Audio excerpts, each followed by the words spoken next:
नमो भगवते वासुदेवाय। प्यारे भक्तगणों, आज की वीडियो में आप सभी श्रवण करेंगे वैशाख महीने की महापुण्य फल देने वाली कथाएं। इन कथाओं को जो भी भक्त वैशाख स्नान के बाद श्रद्धा पूर्वक श्रवण करता है, उसे जीवन प्रत्न पुत्र पौत्र और धन आदि से युक्त होकर अंत में वे विष्णु धाम को जाता है। वैशाख स्नान की कथा। एक राजा था। वह वैशाख माह में प्रतिदिन ब्रह्म मुहूर्त में उठकर गंगा जी में स्नान करता था। राजा का आदेश था कि मुझसे पहले गंगा जी में कोई भी स्नान नहीं करेगा। राजा जब गंगा जी में स्नान करने जाते तो उन्हें प्रतिदिन शांत जल के स्थान पर हिलता हुआ हलचल युक्त जल दिखाई देता। तो राजा को संदेह होता था कि निश्चय ही मुझसे पहले कोई प्रतिदिन गंगा जी में स्नान करता है। अतः राजा ने नदी के तट पर पहरेदार बैठा दिए। गंगा जी के तट पर एक वृक्ष था। उस पर एक बंदरिया रहती थी। वह प्रतिदिन राजा के स्नान करने से पूर्व स्नान करके वृक्ष पर चढ़कर बैठ जाती थी।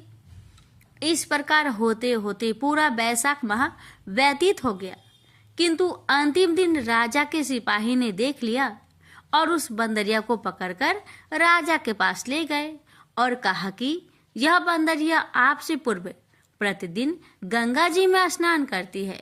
उधर राजा की प्रतिज्ञा थी कि यदि कोई भी स्त्री मुझसे पूर्व स्नान करती होगी तो मैं उससे विवाह कर लूंगा। इसलिए राजा को बंदरी के साथ विवाह करने ही पड़ा। वैशाख स्नान के पुण्य से बंदरी के गर्भ ठहर गया। 9 मास पूर्व होने पर बंदरी ने राजा से पूछा कि शिशु जन्म के समय मुझे क्या करना चाहिए। तब राजा ने महल में घंटी लगवा दी और बंदरी से कहा कि जब तुम्हें दर्द हो तो उसे बजा देना, मैं संपूर्ण प्रबंध कर दूंगा। राजा की अन्य रानियां भी थी, उनकी कोई संतान नहीं थी। बंदरी को गर्भ है यह समाचार जानकर अन्य रानियां मन ही मन बंदरी से ईर्ष्या करने लगी और भावी संतान का नाश करने हेतु विभिन्न योजनाएं बनाने लगी। घंटी लगी देखकर एक रानी ने बंदरी से इसका कारण पूछा। बंदरी ने संपूर्ण वृत्तांत बता दिया। रानी ने बहकाया कि एक बार घंटी बजाकर तो देख ले कि राजा आते हैं या नहीं। बंदरी ने घंटी बजाई तो राजा दौड़े दौड़े महल में आए और घंटी बजाने का कारण पूछा। इस पर बंदरी ने उत्तर दिया कि मैंने तो रानियों के कहने पर घंटी बजाई थी। तब रानियों ने राजा से कहा कि यह तो पशु और न जाने कितनी बार घंटी बजाएगी। इस प्रकार कहकर उन्होंने घंटी को हटवा दिया। कुछ दिनों के बाद बंदरी के शिशु जन्म का समय आया तो उसने अन्य रानियों से पूछा कि मैं क्या करूं। तब रानी ने कहा कि तुम आंखों पर पट्टी बांधकर सो जाओ। बंदरी के वैशाख माह के स्नान के पुण्य प्रताप के रूप में एक सुंदर पुत्र हुआ। शिशु के जन्म होते ही उसके रोने से पूर्व ही रानियों ने उसे एक टोकरी में रखकर दासी को दे दिया और आदेश दिया कि इसे नदी में बहाकर आओ और उस शिशु के स्थान पर एक पत्थर रख दिया। राजा को भी कहला दिया कि बंदरी ने एक पत्थर को जन्म दिया है। राजा ने सुना तो उन्होंने भी संतोष कर लिया है कि जब दूसरी रानियों के संतान नहीं है तो यह बंदरी है, इसकी क्या संतान होगी। उधर दासी ने उस सुंदर शिशु को नदी में न बहाकर कुम्हार के खद्दर में रख दिया। दूसरे दिन कुम्हार कुम्हारिन खद्दर में आए तो वहां एक सुंदर शिशु को रोते हुए देखा। कुम्हार कुम्हारिन भी निसंतान थे। उन्होंने उस शिशु को अपने लिए भेजी गई भगवान का भेंट माना और बड़े प्रेम से शिशु का पालन पोषण करने लगे। कुछ बड़ा होने पर बालक को ज्ञात हुआ कि वह रानी बंदरी का पुत्र है, जिसको रानियों ने मरवाना चाहा था। एक दिन वह बालक कुम्हार के बनाए हुए मिट्टी के हाथी घोड़े लेकर पनघट पर जा बैठा और दासियों को देखकर कहने लगा कि आओ रे मेरे मिट्टी के हाथी घोड़े पानी पियो।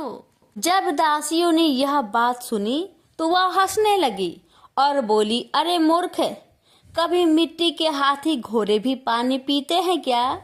इस पर उस बालक ने कहा कि कभी बंदरी के भी पत्थर जन्म लेते हैं क्या?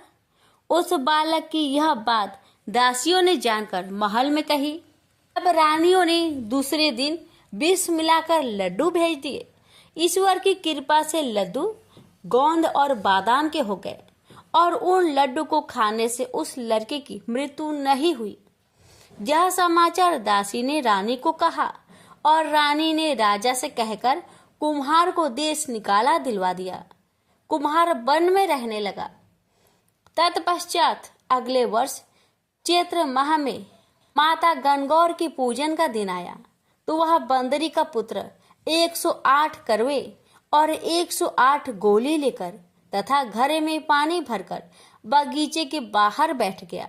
उधर राजा की और साहूकार की पुत्रियां गणगौर बनाने के लिए मिट्टी लेने के लिए आई तथा बगीचे में खेलने और झूलने लगी। इस कारण कुछ समय बाद उन्हें प्यास लगी। तब उन्होंने उस बंदरी के पुत्र से जल पिलाने के लिए कहा तो उस बालक ने उत्तर दिया कि मेरे पास एक गोली है, उसे खाते जाओ और मेरी चारों ओर फेरे लगाती जाओ, तब मैं तुम्हें जल पिलाऊंगा। इस पर पहले तो कन्याओं ने मना किया, किंतु प्यास तीव्र होने के कारण मान गई। इस प्रकार गोली खाने और उस युवक के साथ फेरे लेने से वह गर्भवती हो गई। बाद में जब उनके माता पिता को यह ज्ञात हुआ तो वह सभी कुम्हार के पास आए और संपूर्ण वृत्तांत सुनाया तथा कहा कि तेरे पुत्र ने हमारी कन्याओं से विवाह किया है, अब तुम्हें इन्हें अपने पास रखना होगा। तब कुम्हार ने निर्धन होने के कारण असमर्था व्यक्त की। 2 कन्याओं के माता पिता ने बहुत सारा धन देकर अपनी कन्याओं को कुम्हार के घर विदा किया और कुम्हार के घर 108 बहुएं आ गई और कालांतर में उनके 108 ही पोते हो गए। कुम्हार ने समस्त नगरी को भोजन हेतु निमंत्रण दिया और राजा को भी बुलावा दिया। राजा के यहाँ से रानी बंदरी के अतिरिक्त अब भोजन हेतु पधारे। तब राजकुमार राजा की आज्ञा लेकर बंदरी को लेने रथ पालकी लेकर गया और लाकर सभा में सबसे ऊंचे स्वर्ण आसन पर बिठाया। राजकुमार ने अपनी सभी पत्नियों को समझा दिया था कि बंदरी मुझे जन्म देने वाली माता है। एक एक बहू रानी बंदरी के चरण स्पर्श करती गई और एक एक सोने का सिक्का और पोते को गोद में देती गई। तब राजा और अन्य रानियों ने ये सब देखा तो कुम्हार के पुत्र से इसका कारण पूछा। रानियों को तो संदेह होने लगा कि यह अवश्य ही बंदरी का पुत्र है। इसलिए रानी और रूठकर राजा को कहने लगी कि कुम्हार के पुत्र ने हमारा अपमान किया है और बंदरी का सम्मान किया है, अतः हम लौटकर जा रहे हैं। इधर राजा को पुत्र के जन्म का संपूर्ण रहस्य ज्ञात हो गया था, इसलिए उन्होंने रानियों को देश निकाला दिया और अपनी सभी पुत्र वधू एवं पौत्रों को लेकर महल में आया और राजकुमार का राज तिलक हुआ। कुम्हार कुम्हारिन को राजकुमार ने महल में रहने का निवेदन किया, किंतु वह नहीं माने। तब राजा ने उन्हें ढेर सारा धन दिया। बैसाख स्नान का इतना महत्व है तो सबको बैसाख स्नान करना चाहिए। बंदरी ने बैसाख स्नान किया तो उसे राजा का राज्य, पुत्र, बहुएं आदि प्राप्त हुए। ईश्वर जैसे बंदरी को पुण्य मिला, इस प्रकार हमें और सबको पुण्य देना। प्रेम से बोलिए बैसाख के देवी देवताओं की जय। गणेश जी की कथा। एक बार गणेश जी को भूख लगी तो उन्होंने एक सेठ के खेत से अनाज के कुछ दाने चोरी करके ले आए। बाद में गणेश जी के मन में पछतावा हुआ तो वह पछताव के रूप में सेठ के घर पर नौकर बनकर नौकरी करने लगे। एक दिन सेठ की पत्नी राख से हाथ धोने लगी तो गणेश जी ने उनके हाथ पकड़कर मिट्टी से धुलवा दिए। सेठानी ने सेठ को शिकायत की कि आपके नौकर ने मेरा हाथ पकड़ा था। सेठ ने गणेश जी से पूछा तो गणेश जी कहने लगे कि सेठ जी, ऐसा मैंने इसलिए किया क्योंकि राख से हाथ धोने से लक्ष्मी जी चली जाती है, लेकिन मिट्टी से हाथ धोने से लक्ष्मी जी का आगमन होता है। गणेश जी की बात सुनकर सेठ प्रसन्न हुए कि ये नौकर तो बहुत ज्ञानवान है। कुछ दिनों के पश्चात सेठ ने गणेश जी को सेठानी जी को कुंभ मेला स्नान करा लाने के लिए कहा। सेठानी वहां पहुंचकर किनारे पर बैठकर स्नान कर रही थी, तो गणेश जी ने हाथ पकड़कर डुबकी लगवा दी। सेठानी ने इस बार भी सेठ से शिकायत कर दी कि यह नौकर इतने लोगों के बीच में हाथ पकड़कर पानी में ले गया। सेठ जी ने इस बार भी कारण पूछा। नौकर बने गणेश जी कहने लगे कि सेठ जी, सेठानी तो किनारे पर बैठकर गंदे पानी से नहा रही थी। मैंने इन्हें पकड़कर साफ पानी में ले जाकर अच्छे से डुबकी लगवाई, जिससे इन्हें अगले जन्म में राजपाट का सुख प्राप्त होगा। इस बार भी गणेश जी की बात सुनकर सेठ संतुष्ट हो गया। एक दिन सेठ के घर पर हवन की तैयारी चल रही थी। सेठानी काली चुनरी ओढ़कर हवन में जाने लगी, तो गणेश जी ने सेठानी को टोका और कहा कि पूजा में काले वस्त्र धारण नहीं करने चाहिए, इसलिए तुम लाल चुनरी ओढ़कर जाओ। सेठानी गणेश जी की बात से नाराज हो गई। सेठ ने सेठानी से कारण पूछा, तो सेठानी कहने लगी, अब ये मेरे कपड़ों पर भी रोक टोक करने लगा है। यह सुनकर सेठ ने उन्हें डांटा कि यह कैसी बदमाशी है। गणेश जी कहने लगे कि मैंने तो ऐसा इसलिए किया ताकि सेठानी जी काले वस्त्र धारण कर हवन में ना बैठे। ऐसा माना जाता है कि काले वस्त्र धारण कर शुभ कार्य करने से वह सफल नहीं हो पाता। सेठ सोचने लगा कि गणेश कह तो बिल्कुल ठीक रहा है, और उसने सेठानी को लाल चुनरी ओढ़कर हवन में बैठने के लिए कहा। एक बार सेठ जी ने पूजा रखी, लेकिन गणेश जी की मूर्ति लाना भूल गए। सेठ ने गणेश जी से पूछा, आप क्या करें? गणेश जी कहने लगे, मुझे ही मूर्ति के समान विराजमान कर दो। सेठ जी गुस्से हो गए कि पहले यह सेठानी को मजाक करता था, आज तो मेरे साथ ही करने लगा है। गणेश जी कहने लगे कि मैं मजाक नहीं कर रहा, मैं सचमुच मैं गणेश हूँ।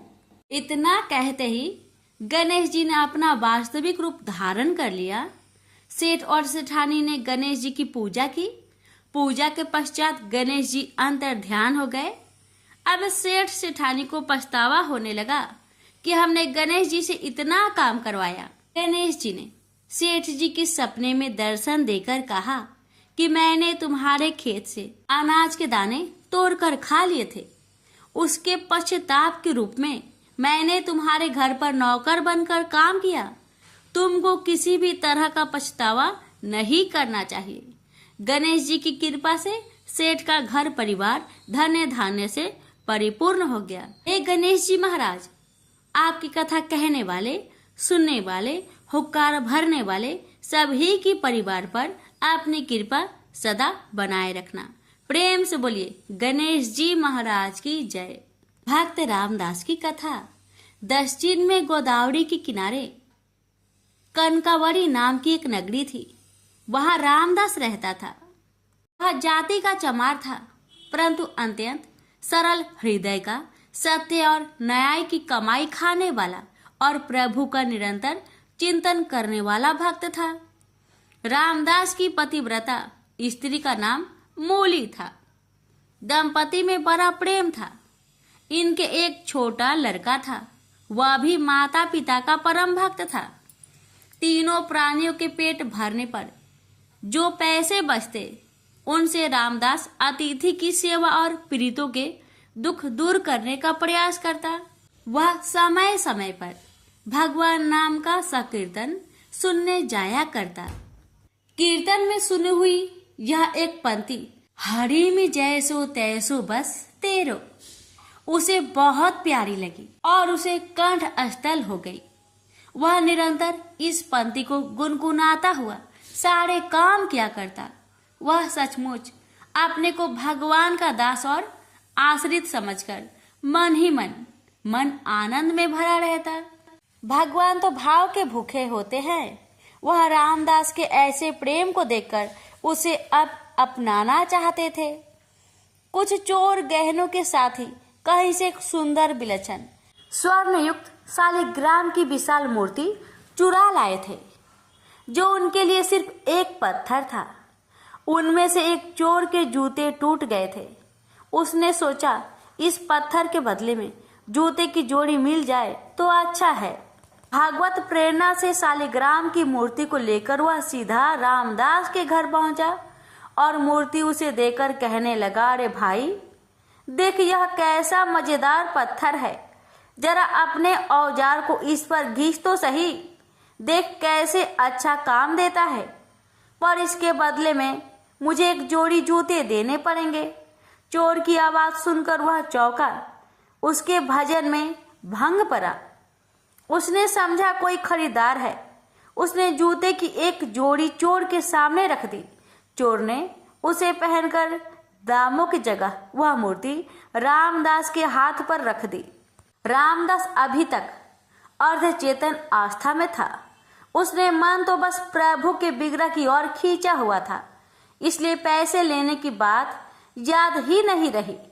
मूर्ति को उसने अपने सामने रख दिया और उसी पर औजार घिसने लगा। भगवान शालग्राम बनकर प्यारे भक्त के घर आ गए। एक दिन एक ब्राह्मण उस तरफ से निकले। शालिग्राम की ऐसी अनोखी मूर्ति चमार के पत्थर की जगह देखकर उन्हें बहुत दुख हुआ। उस समय रामदास उस गोल मूर्ति को पैरों के बीच में रखकर उस पर औजार घिस रहा था। ब्राह्मण ने विचार किया, भला बंदरों को हीरे की कीमत का क्या पता, यह चमार शालिग्राम को क्या पहचाने। उन्होंने मूर्ति खरीदने का विचार कर नजदीक जाकर उससे कहा, भाई आज मैं तुमसे एक चीज मांगता हूँ, तू मुझे देकर पुण्य लाभ कर। यह पत्थर मुझे बहुत सुंदर लगता है, मेरे नेत्र इससे हटाए नहीं हटते। रामदास जी ने ब्राह्मण के इस दीन भाव को देखकर वह पत्थर ब्राह्मण को दे दिया। पंडित जी इस दुर्लभ मूर्ति को पाकर बड़े प्रसन्न हुए। वे उसे घर लाए। उन्होंने कुएं के जल से स्नान किया, फिर पवित्र स्वच्छ वस्त्र पहनकर शालिग्राम भगवान को पंचामृत से स्नान करा। सिंहासन पर पधार कर षोडश उपचार से उनकी पूजा की। पंडित जी की पूजा तो बड़ी विधि से करते थे, परंतु उनके हृदय में दिव्य गुण नहीं थे। उसमें लोभ, ईर्ष्या, कामना, भोग वासना, इंद्रिय सुख की लालसा, क्रोध, बैर आदि दुर्गुण भरे थे। रामदास अशिक्षित था, परंतु उसका हृदय बड़ा ही पवित्र था। उनके मन में लोभ, इच्छा, भोग इच्छा, क्रोध और बैर आदि का नाम निशान भी नहीं था। भगवान शालग्राम ने विचार किया, आहा, जब वह परम श्रद्धा वह भक्ति पूर्वक गीत गोविंद गाता हुआ मेरी मूर्ति पर जल छोड़कर अपना औजार घिसता था, उस समय मुझे ऐसा लगता था मानो कोई परम भक्त मेरा शरीर पोंछ रहा है। जब वह मेरा नाम संकीर्तन करता हुआ मूर्ति को पैर पर रखकर उस पर चमड़ा रखकर काटता था, तब मुझे ऐसा लगता मानो मेरे अंगों पर कोई भक्त चंदन कस्तूरी का लेप कर रहा है। अवश्य ही उसको मेरे यथार्थ स्वरूप का ज्ञान नहीं है, परंतु उसने अपनी सरल विशुद्ध निस्वार्थ भक्ति से मुझे बस में कर लिया। मैं जैसा विशुद्ध और निस्वार्थ भक्ति से बस होता हूँ, वैसा दूसरे किसी साधन से नहीं होता।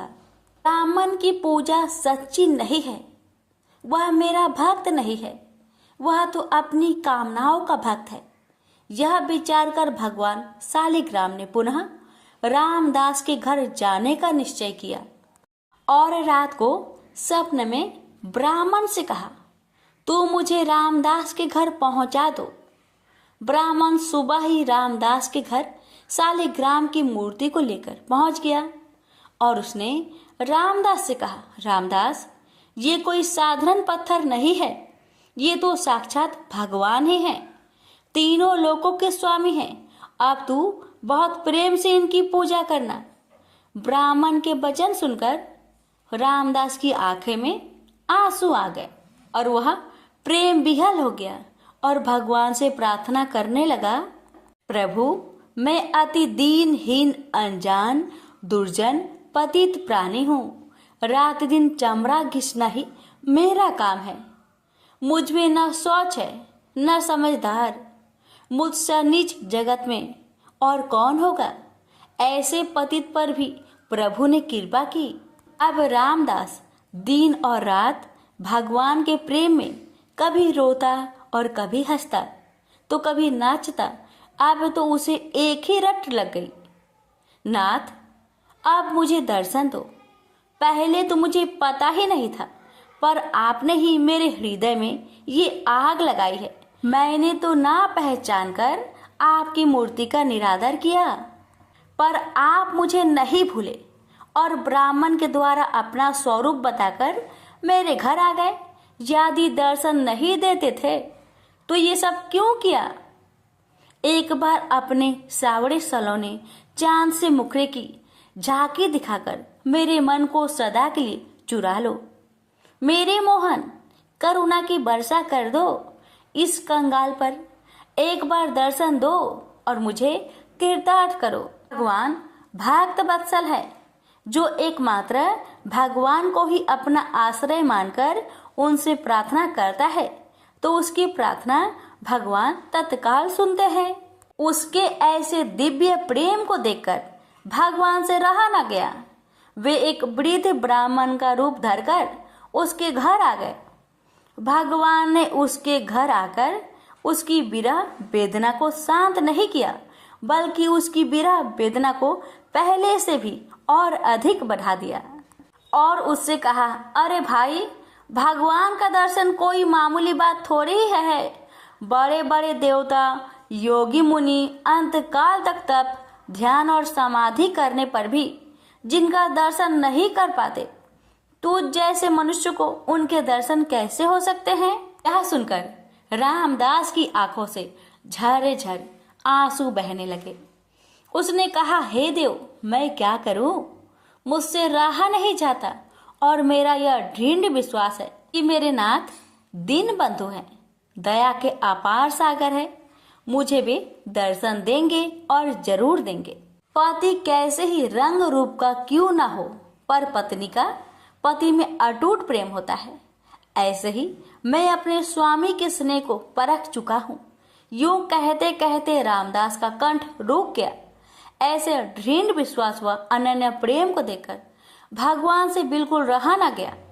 वे अपने भक्त को अपने से मिलाकर एक करने के लिए छटपटाने लगे। अकस्मात अनंत कोटि सूर्यों का प्रकाश छा गया। रामदास की आंखें मूंद गई।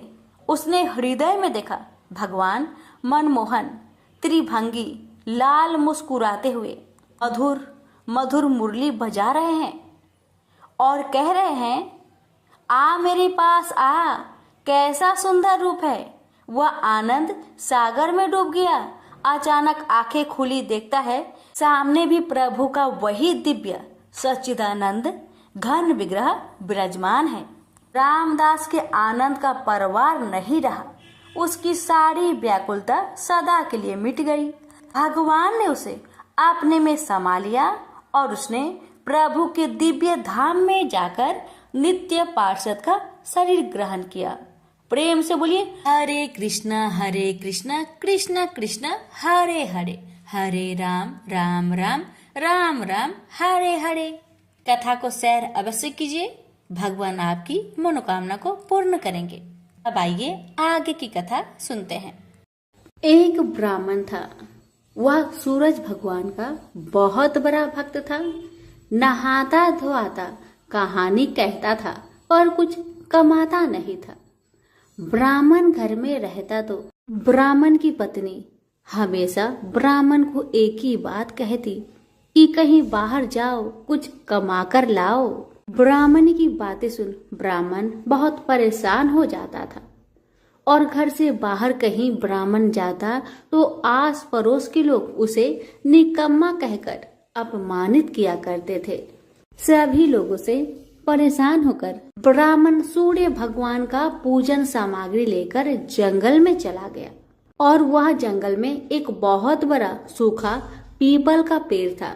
उसी पेड़ के नीचे बैठकर सूरज भगवान का पूजन किया करता था और कथा कहता था। उसी पीपल के पेड़ के आसपास एक सूखा सा तालाब था। उसमें थोड़ा सा ही पानी था। उसी पानी से लोटा भरकर वह ब्राह्मण सूर्य नारायण को जल चढ़ाया करता था। पूजा का जल बहकर सूखे पीपल के वृक्ष से होकर सूखे तालाब में जाया करता था। जल के जाते ही सूखे पीपल हरा भरा हो गया और सूखी तालाब साफ पानी से भर गया। तालाब का पानी इतना साफ हो गया कि उसी जल में सूर्य नारायण दिखाई देने लगे और कहने लगे, ब्राह्मण वर मांग, तू क्या मांगना चाहता है? ब्राह्मण ने सुना तो घबरा गया। सोचने लगा कि पीपल में कोई भूत प्रेत तो नहीं रहता। जब भी ब्राह्मण सुबह सूर्य नारायण का पूजा करता तभी आवाज आता। ब्राह्मण इस आवाज को सुनकर बहुत चिंता में पड़ गया और चिंता के कारण उसका शरीर दुबला हो गया। ब्राह्मणी भी कभी कभार अपने पति ब्राह्मण से जंगल में मिलने आया करती थी। ब्राह्मणी ने जब ब्राह्मण को दुबला पतला होते हुए देखा तो उसने पूछा, ब्राह्मण देव, आप दिन ब दिन सूखते क्यों जा रहे हैं? इसका क्या कारण है? तब ब्राह्मण ने सारा कहानी बताया। तब ब्राह्मणी ने कहा कि आपकी पूजा के बाद ही आवाज आती है ना, मुझे तो ये लगता है कि सूरज भगवान स्वयं ही आते हैं। मुझे लगता है सूर्य नारायण आपके व्रत से प्रसन्न है। वह आपको वरदान देने के लिए आते हैं। इसलिए इस बार जब भी आपको आवाज आए तो आप घबराइएगा मत, कुछ भगवान से मांग लीजिएगा। ब्राह्मणी की बातें सुन ब्राह्मण बोला, मैं कैसे मांगू और क्या मांगू? मुझे मांगना तो आता ही नहीं। अगर ज्यादा कुछ मांगना हो तो कहीं कुछ भूल जाओ तो, इसलिए तुम ही कुछ ऐसा उपाय बताओ जिससे मैं एक ही बार में सारा कुछ मांग लूं। ब्राह्मण की बातें सुन ब्राह्मणी ने उत्तर दिया, ब्राह्मण देव, जब भी सूर्य भगवान आपसे वरदान मांगने को कहे तब आप इस प्रकार से कहना, 9 खांडे महल के अंदर सोने के पालने में पर पोते को दास दासियों द्वारा खिलाते अपने आंखों से देखूं। इस प्रकार लंबी उम्र, महल, बेटे पोते, पर पोते और धन सब मिल जाएगा। क्योंकि जब धन होगा तभी तो सोने का पालना दास दासियां होंगे और आंखें घुटने ठीक होंगे, और तभी तो पर पोते को सोने के पालने में झूला झूला सकेंगे और देख सकेंगे। दूसरे दिन पूजा के बाद जैसे ही आवाज आया तो ब्राह्मण ने वैसा ही किया जैसे ब्राह्मणी ने समझाया था। ब्राह्मण ने हाथ जोड़कर सूर्य भगवान से प्रार्थना किया, हे सूर्य नारायण, अगर आप मेरे पूजा से प्रसन्न है तो मुझे वर दीजिए कि 9 खांडे महल के अंदर सोने के पालने में पर पोते को दास दासिया द्वारा खिलाते अपनी आंखों से देखो। ब्राह्मण की बातें सुन सूरज भगवान ने कहा, देखने में तो ब्राह्मण सीधा साधा भोला भाला लगता है, पर एक ही बार में सब मांग लिया। सूरज भगवान ने कहा, जा तेरी इच्छा पूरी हो, जो तुमने मांगा तुम्हें अवश्य मिलेगी। ब्राह्मण जंगल से घर आया तो देखा कि उसकी टूटी हुई झोपड़ी की जगह एक 9 खांडा महल खड़ा है। दास दासी आ और जा रहे थे। ब्राह्मण ने उनसे कहा, यहाँ मेरी झोपड़ी और बूढ़ी ब्राह्मणी रहती थी, वो कहाँ गई क्या तुम्हें पता है? इतने में ही उस 9 खांडे महल के दरवाजे से एक सुंदर औरत गहनों और सुंदर कपड़ों से सजी हुई बाहर आई और ब्राह्मण से बोली, आ जाइए, अपना ही घर है। ये सब तो सूर्य नारायण का चमत्कार है, उन्होंने आपकी मनोकामना को पूर्ण कर दिया है। ब्राह्मण की बातें सुन ब्राह्मण ने कहा, हम इतने सारे धन का क्या करेंगे? ब्राह्मणी ने कहा, क्या नहीं हो सकता है, धन से क्या नहीं हो सकता है। दान पुण्य यज्ञ होम करेंगे। फिर ब्राह्मण ने वैसा ही किया जैसे ब्राह्मणी ने बताया था। अब सब राजा की जगह ब्राह्मण का गुणगान करने लगे। राजा ने ये सब सुनकर ब्राह्मण को बुलवाया और पूछा, कल तक तो आपको खाना भी नहीं मिलता था, आज ऐसा चमत्कार, इतना सारा धन दौलत आपके पास कहाँ से आया? कहीं चोरी करी है या फिर डाका डाला है? ब्राह्मण ने कहा, ये सब तो सूर्य नारायण की कृपा है, और अपनी सारी कहानी राजा को बता दिया कि जंगल में ब्राह्मण के साथ क्या क्या हुआ और कैसे उसने सूर्य नारायण से वरदान मांगा। ब्राह्मण की बातें सुन राजा ने कहा, मेरे पुत्र नहीं है तो मुझे क्या करना चाहिए? ब्राह्मण ने राजा को सूर्य भगवान की पूजा विधि बताई और कहा, महाराज आप भी सूर्य नारायण का व्रत करें, आपकी सारी मनोकामना सूर्य नारायण जरूर पूरी करेंगे। ब्राह्मण के बताए हुए नियम से राजा ने भी सूर्य नारायण का व्रत किया और सूर्य नारायण के व्रत के प्रभाव से राजा को भी पुत्र का प्राप्ति हुआ। सभी सूर्य नारायण की जय जयकार करने लगे। हे सूर्य भगवान, जैसे ब्राह्मण और राजा की मनोकामना को पूर्ण किया वैसे ही सबकी करना। कहानी कहने वाले की, कहानी सुनने वालों की, हुक्कारे भरने वालों की, सबकी मनोकामना को आप पूर्ण करना। प्रेम से बोलिए सूरज भगवान की जय हो। केदारनाथ ज्योतिर्लिंग की कथा। एक बहेलिया था जिसे हिरण का मांस खाना अत्यंत प्रिय था। एक बार यह शिकार की तलाश में केदार क्षेत्र में आया। पूरे दिन भटकने के बाद भी उसे शिकार नहीं मिला। संध्या के समय नारद मुनि इस क्षेत्र में आए तो दूर से बहेलिया उन्हें हिरण समझकर उन पर बाण चलाने के लिए तैयार हुआ। जब तक वह बाण चलाता सूर्य पूरी तरह डूब गया। अंधेरे होने पर उसने देखा कि एक सर्प मेढक को निगल रहा है। मृत होने के बाद मेढक शिव रूप में परिवर्तित हो गया।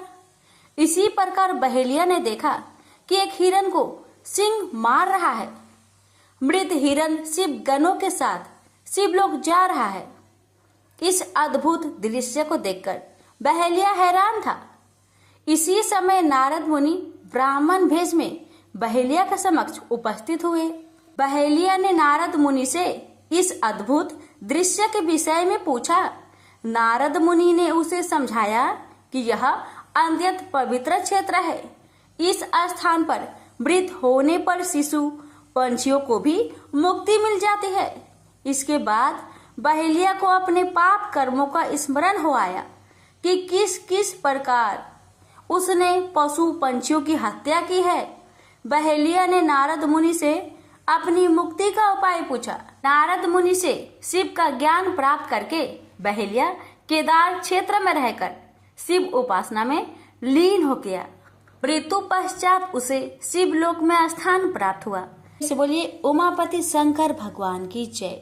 अब सुनिए केदारनाथ ज्योतिर्लिंग की कथा, जो कि शिव पुराण में वर्णित है कि नर और नारायण नाम के दो भाइयों ने भगवान शिव की पार्थिव मूर्ति बनाकर उनकी पूजा एवं ध्यान में लगे रहते। इन दोनों भाइयों की भक्तिपूर्ण तपस्या से प्रसन्न होकर भगवान शिव इनके समक्ष प्रकट हुए। भगवान शिव ने इनसे वरदान मांगने के लिए कहा तो जन कल्याण की भावना से इन्होंने शिव से वरदान मांगा कि वह इस क्षेत्र में जन कल्याण हेतु सदा वर्तमान रहे।